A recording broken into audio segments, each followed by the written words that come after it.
Mais uma vez, nossas boas-vindas ao programa. Hoje é dia do quadro Reflexões de A a Z, no qual nós trataremos de xenoglossia, um certo William, e de zoantropia, palavras iniciadas com as últimas três letras do nosso alfabeto. Temos certeza que vocês apreciarão bastante o que nós temos a dizer a respeito. Além do fonte Allan Kardec, uma questão interessante no Espiritismo responde: qual é o intervalo entre duas reencarnações, ou seja, entre a data de desencarnação de uma vida e o nascimento da vida seguinte. Especialmente para você, minha amiga, você, meu amigo, Diálogo Espírita está no ar.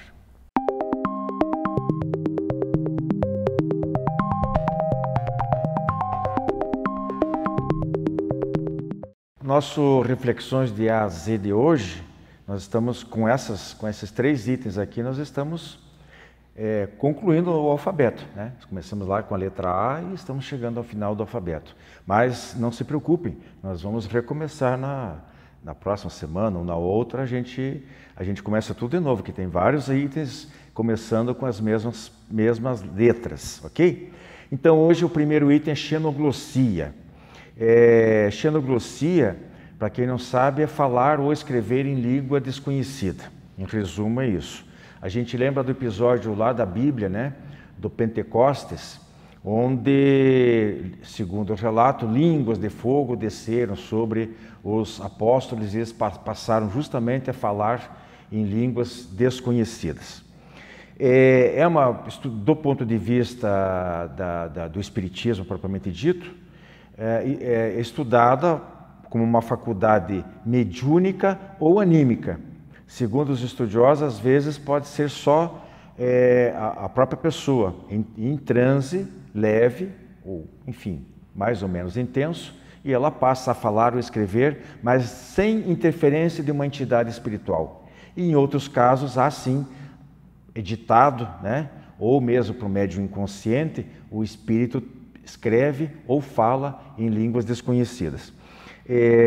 Existe também, não há muito consenso ainda, se realmente há necessidade de o médium, nos dois casos, ter conhecido essa língua numa vida passada. Alguns afirmam que sim, inclusive André Luiz, nas obras através do Chico Xavier. Alguns acham que não. Então aí fica em aberto esse aspecto aí.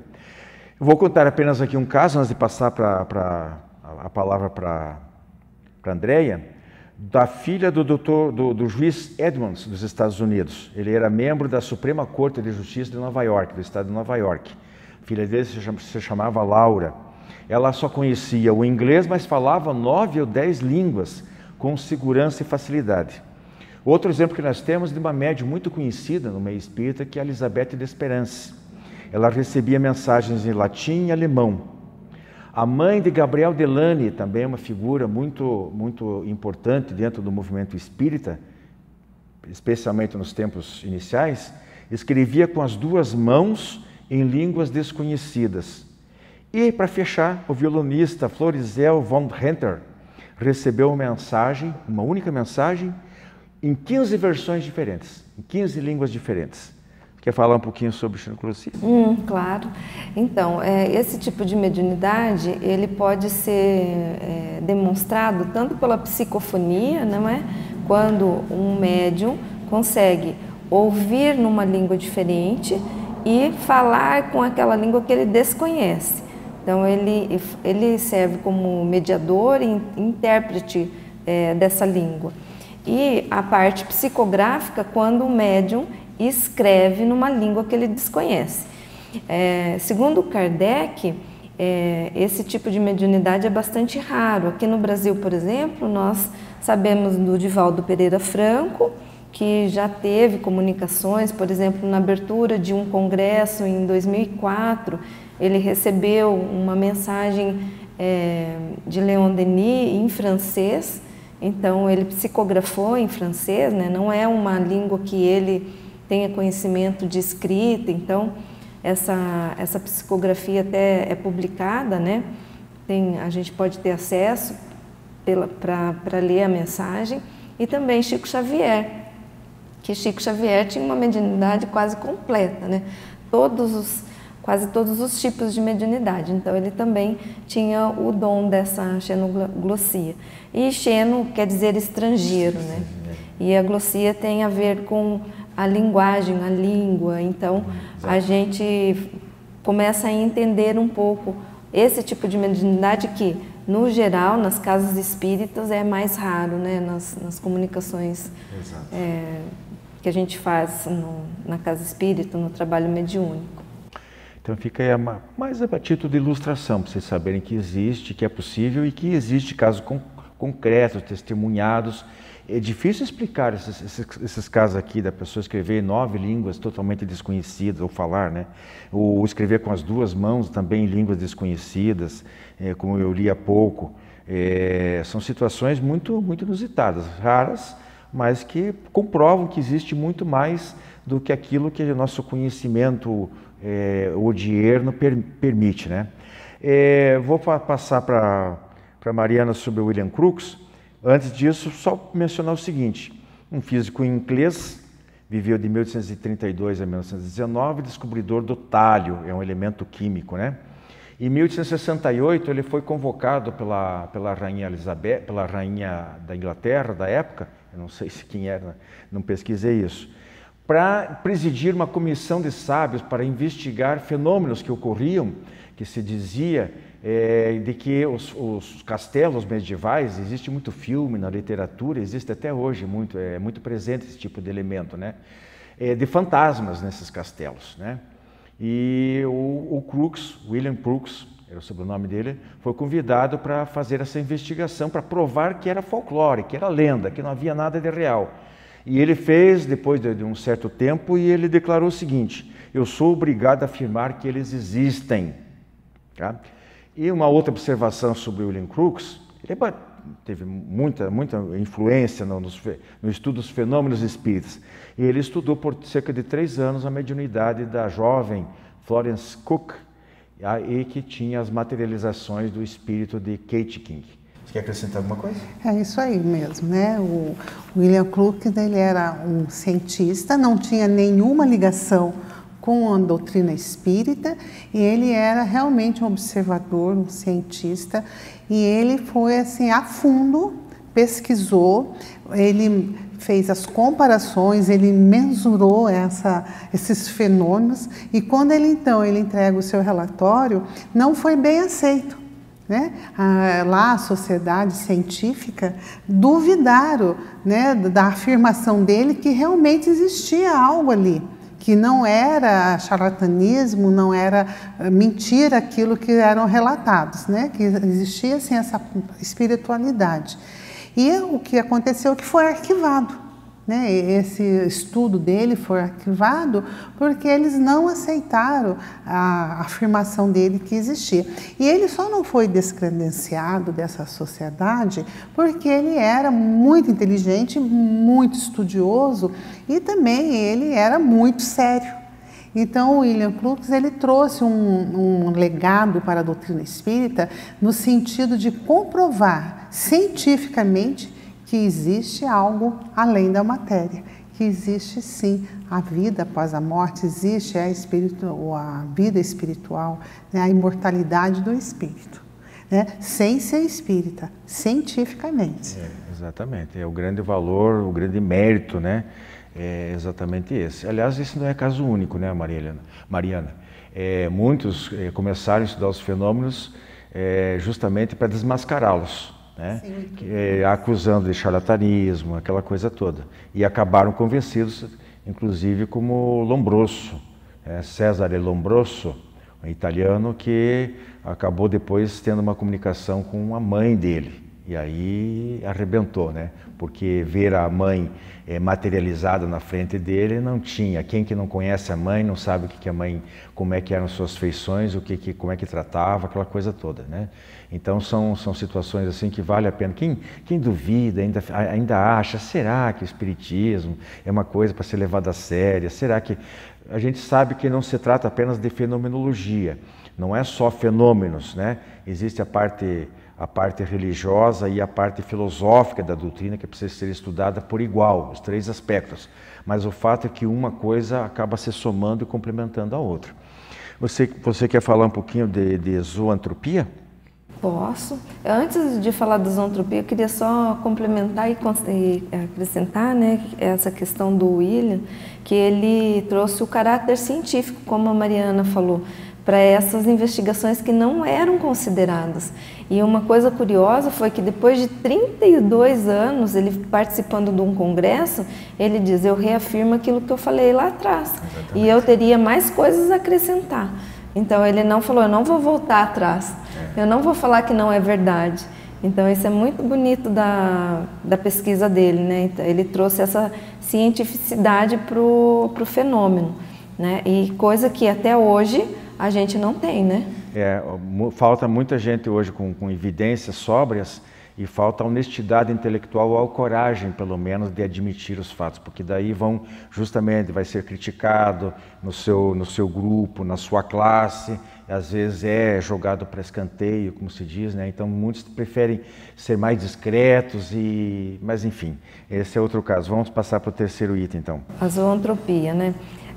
Bem, aqui a gente está falando de um fenômeno que ocorre com espíritos que estão ligados, ainda muito ligados à matéria, são espíritos que se sentem muito culpados, geralmente são espíritos que passaram ou cometeram alguns crimes, isso fica muito no inconsciente desse espírito e o perispírito dele toma a forma de um animal. Pode ser qualquer animal. Geralmente o animal tem a ver, o tema, né? Por exemplo, ele pode se transfigurar, o seu perispírito pode se transfigurar numa serpente se ele tinha cometido crimes de traição ou maléficos ou venenosos, por exemplo, né?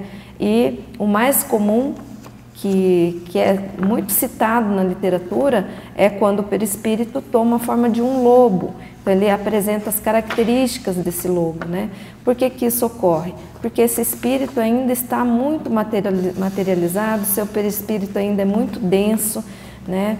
Ele ainda conserva aquele pensamento, ou então ele pode ser hipnotizado, né? Por outros espíritos que também estão aí tentando dominar, ou são espíritos obsessores. Então pode hipnotizar aquele espírito de uma moralidade ainda em desenvolvimento e falar que ele continua sendo um animal e ele assume aquela característica. É bem isso.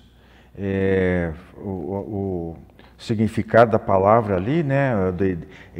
Quando no caso específico, que é bastante conhecido, assumir as feições de um lobo, chama-se licantropia. Então a gente pode dizer o seguinte, né?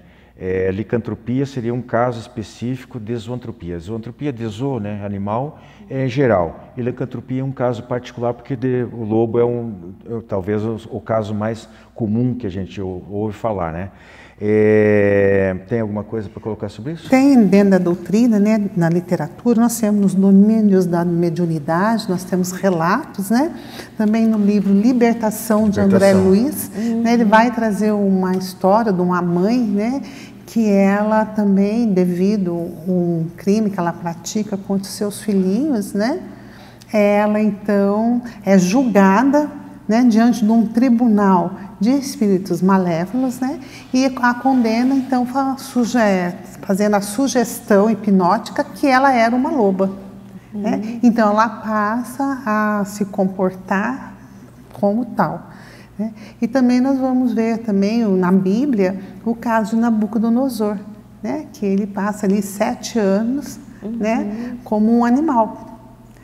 E é bem interessante que tudo isso são espíritos obsessores que aproveitam, né, da culpa que o espírito traz e ele então aceita essa sugestão sem perceber, lógico, né, porque ele está tão imbuído ali naquela culpa, envolvido, né, que ele aceita essa sugestão e ele como se fosse um castigo ali, ele torna-se então ele como uma verdade que ele é um animal. é bom que a gente frise o seguinte: a gente está falando basicamente em termos de ocorrências da vida espiritual, né? Então, quando que um ser nessa condição é encontrado, é visto? É visto normalmente por outros espíritos, né? Inclusive espíritos elevados que vão ao umbral para prestar o socorro, resgate de almas, como a Andréa colocou, muito incriminadas, né? Com monoideísmo, quer dizer, o pensamento circula num circuito fechado e aceitando aquele efeito da hipnose. E outra situação que também pode ocorrer é para o médium vidente, né? Então, médiuns videntes também podem perceber espíritos nessa condição. A gente tem que deixar bem claro aqui, tomar todo cuidado em relação a certas lendas, certas conversas, de que também o indivíduo lá, à meia-noite, na lua cheia, se transforma e tal, né? Provavelmente até viu algum espírito, geralmente é desconhecido, ele não sabe quem é, né? Então pode ser realmente um espírito vagando que esteja naquelas condições, mas temos que cuidar para a gente também não cair, não resvalar na superstição, na crendice e até ser ridicularizado, né? Quer acrescentar mais uma coisa? Tem. O interessante desse fenômeno é que, por exemplo, numa mesa mediúnica, o dialogador vai precisar tirar esse espírito dessa hipnose. Ele vai ter que romper a hipnose, né? E às vezes não é um trabalho de uma vez só.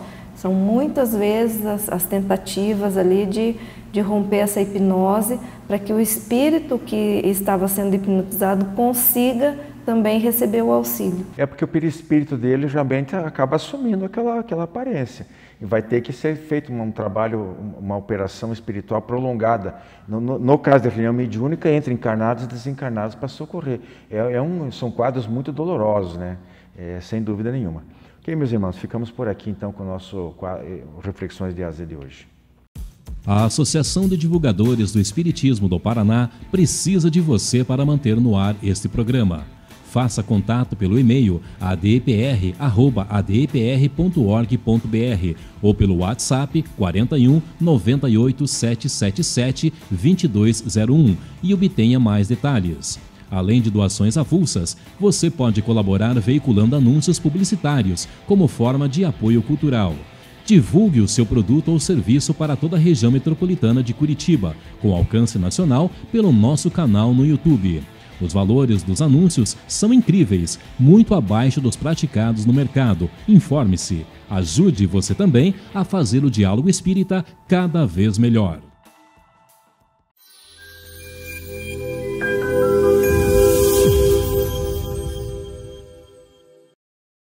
Queridos irmãos, hoje eu vou comentar uma passagem do Evangelho de Mateus, à luz de Allan Kardec e de suas reflexões sobre o Evangelho segundo o Espiritismo. O tema é Amai vossos inimigos. Tema bem difícil, mas que cabe muita reflexão e cabe muita meditação a respeito, meditação íntima. Eu vou ler como é que está aqui no Evangelho. Jesus diz: Ouviste que foi dito, amarás o teu próximo e odiarás teu inimigo. Eu, porém, vos digo, amai vossos inimigos, bendizei os que vos maldizem, fazei bem ao que vos odeiam, e orai pelos que vos maltratam e vos perseguem, para que sejais filhos do vosso Pai que estás no céu. Primeiro cabe a gente colocar que na época de Jesus o idioma era pobre. Ainda nosso idioma, na verdade, ainda é pobre, mas era mais pobre que hoje. E não existiam muitos termos para definir todas as variações de sentimentos, principalmente. Então, você amava ou você odiava. Eram os dois termos que existiam no dialeto do aramaico, né, no idioma aramaico, e que se referia a inúmeros sentimentos. Amar era não odiar, e odiar era não amar. Então, por isso Jesus coloca dessa forma: amarás o teu inimigo. Então, é claro que ninguém, como Jesus pregou, vai amar um inimigo da mesma forma que ama um amigo, que ama alguém que lhe queira bem, porque afinal o inimigo, alguém que lhe prejudicou, sempre vai te causar uma certa reserva emocional, uma reserva de sentimento, em que você não vai confiar plenamente em alguém assim.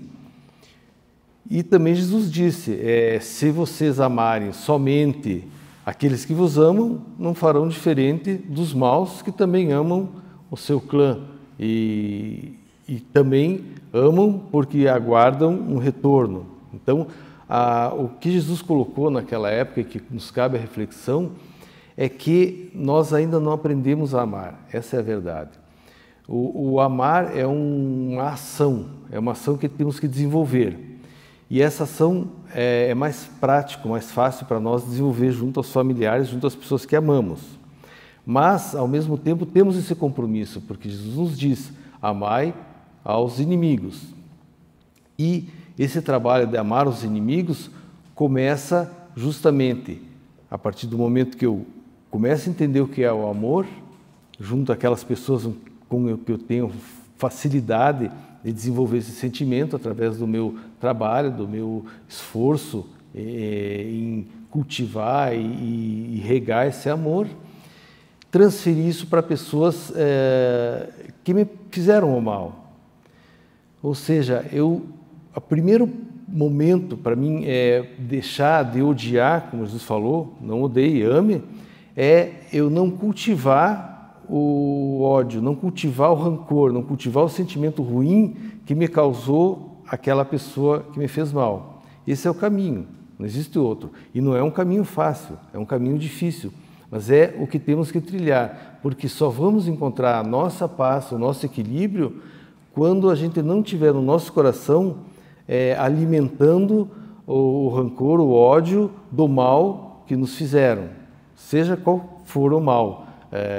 Ou falaram mal de mim, ou me prejudicaram, me enganaram, me passaram a perna. Enfim, eu tenho que aprender a dominar isso em mim, porque você é contaminado com esse mal que me fizeram se eu cultivar ele dentro de mim. Eu talvez não consiga de imediato perdoar, e é difícil mesmo perdoar aquele que me prejudicou, porém, eu não posso alimentar aquele sentimento. Eu preciso administrar esse sentimento de forma com que eu não sofra com ele, com que eu não guarde ele dentro de mim e que, ao longo do tempo, eu comece a compreender que o mal que foi feito a mim foi feito por alguém espiritualmente doente, que tem uma fraqueza e que não foi capaz de superar uma dificuldade própria e quis transferir para mim. Porém, eu vou superar isso para não odiar, para não desenvolver o mal dentro de mim. Fiquem com Deus.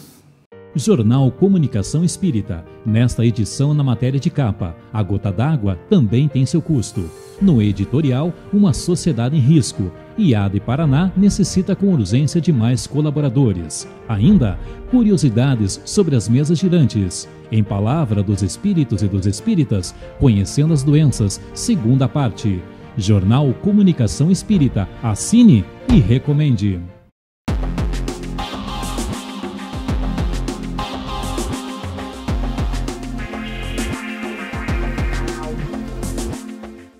Olá, amigos. No quadro O Espiritismo Responde de hoje, nos enviaram a seguinte pergunta: qual é o intervalo entre uma encarnação e outra? Às vezes, nós temos uma preocupação, perdemos um ente querido, em seguida reencarna alguém na família, tem uma certa similitude, alguma semelhança, e ficamos em dúvida, poderia ser aquele espírito amigo que retornou? Quem reencarnou realmente? Qual é o espírito que está naquele corpo novo? Mas o intervalo entre uma encarnação e outra obedece a uma série de circunstâncias. Os espíritos nos explicam que pode variar de alguns dias a muitos séculos, dependendo das necessidades do espírito reencarnante e do seu próprio merecimento. Reencarnar é um privilégio.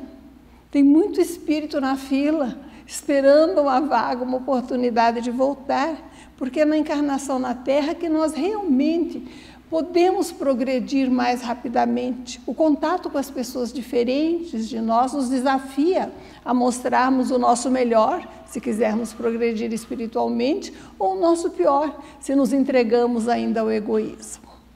O que acontece no planejamento reencarnatório? Muitas vezes há até uma necessidade de retorno, mas o espírito depende de que os pais reencarnem. Depois de que esse casal queira ir a recebê-lo, aceite recebê-lo como filho, muitas vezes o espírito reencarnante acompanha os futuros pais, protegendo, orientando, desde a infância, quando tem condições. E aquela atração imensa, né? Aquela paixão, aquela vontade de constituir família, muitas vezes é protegida e incentivada por interesse daquele espírito que quer reencarnar e que quer aproximar aqueles dois entes. Nos suicídios, por exemplo, às vezes leva muito tempo até aquele espírito perturbado ter condições de receber um corpo novo. Mas às vezes ele tem atenuantes, ele desequilibrou seu perispírito com o desencarne pelo suicídio.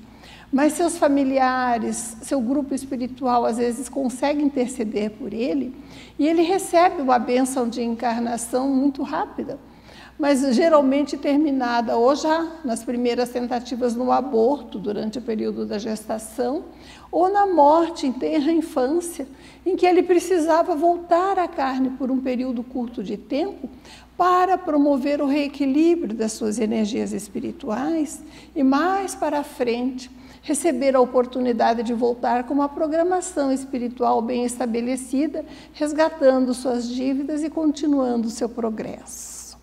Portanto, quando vemos alguém chegar ao nosso lar, não temos como saber se é aquele parente recém-desencarnado, se é alguém que já desencarnou, que viveu há séculos atrás.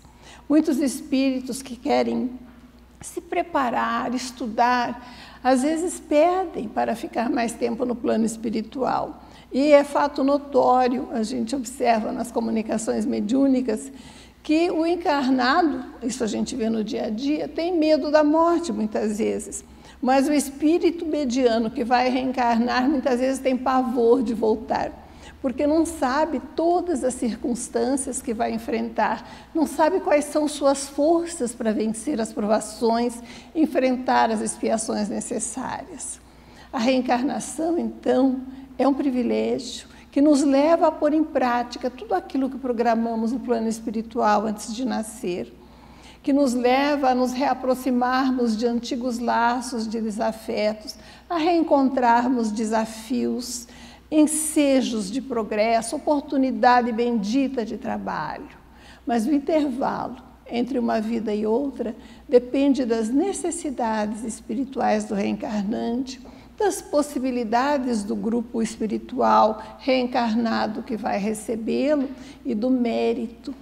Muitos espíritos precisam trabalhar muito tempo no plano espiritual, se preparando e adquirindo mérito e virtude, para terem um ensejo de uma encarnação, às vezes difícil, em que vão demonstrar se aquilo que programaram, se aquilo que aceitaram para si mesmos, se os conhecimentos adquiridos ou alentados no plano espiritual realmente vão dar frutos nessa nova vida em benefício para todos e seu próprio progresso espiritual. Muita paz, fiquem conosco. Visite nosso canal no YouTube e confira nosso acervo de programas, debates, entrevistas, o diálogo aberto na visão espírita. Programa Diálogo Espírita, ADEPR no YouTube.